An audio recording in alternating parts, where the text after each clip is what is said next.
నేను చెప్పే ఈ క్విక్ అండ్ ఈజీ ప్రొసీజర్‌లో ఒక్కసారి మటన్ కర్రీ చేసి చూడండి. ఎప్పుడు ఇలానే చేసుకుంటారు. ముందుగా శుభ్రంగా కడిగి పెట్టుకున్న మటన్‌లో ఉప్పు, కారం, అల్లం వెల్లుల్లిపాయ పేస్ట్, పసుపు వేసి బాగా కలిపి కుదిరితే ఓవర్ నైట్ మ్యారినేట్ చేసుకోండి. లేదంటే 4-5 అవర్స్ అన్నా మ్యారినేషన్ చేసుకోండి. ఇప్పుడు ఒక కుక్కర్ పాన్‌లో కొంచెం ఆయిల్ వేసుకొని, బిర్యానీ ఆకు, దాల్చిన చెక్క వేసుకొని వేగిన తర్వాత మనం సన్నగా తరిగి పెట్టుకున్న ఉల్లిపాయ, పచ్చిమిరపకాయలు, ఉప్పు కూడా వేసుకొని బాగా వేయించుకోవాలి. ఈలోపు మసాలా రెడీ చేసుకుందాము. దానికోసం ధనియాలు, నువ్వులు, జీలకర్ర, ఎండు కొబ్బరి, యాలుక్కాయలు, లవంగాలు, దాల్చిన చెక్క ఇవన్నీ వేసుకొని మనం పౌడర్ చేసుకోవాలి ఫస్ట్. ఇలా ఈ మసాలాతో ట్రై చేయండి. మీకు చాలా నచ్చుతుంది. ఈ గ్రేవీ కర్రీని మనం అన్నంలోకి కానీ, చపాతీల్లోకి కానీ, పూరీల్లోకి కానీ వేసుకొని తినొచ్చు. తర్వాత టమాటా ముక్కలు కొంచెం వాటర్ వేసుకొని ఈ కన్సిస్టెన్సీలో పేస్ట్ చేసుకోండి.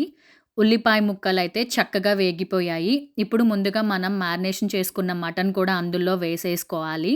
కూరంతా బాగా కలుపుకోవాలి. ఇప్పుడు ముందుగా మనం రుబ్బి పెట్టుకున్న మసాలా పేస్ట్‌ని కూడా వేసేసి బాగా మిక్స్ చేసుకోవాలి.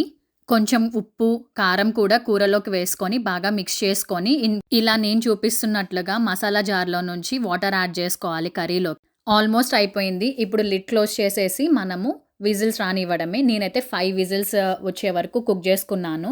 వన్స్ ప్రెషర్ అంతా పోయిన తర్వాత మనం లిడ్ ఓపెన్ చేసుకొని చూసుకోవాలి ముక్క ఉడికిందా లేదా అనేది.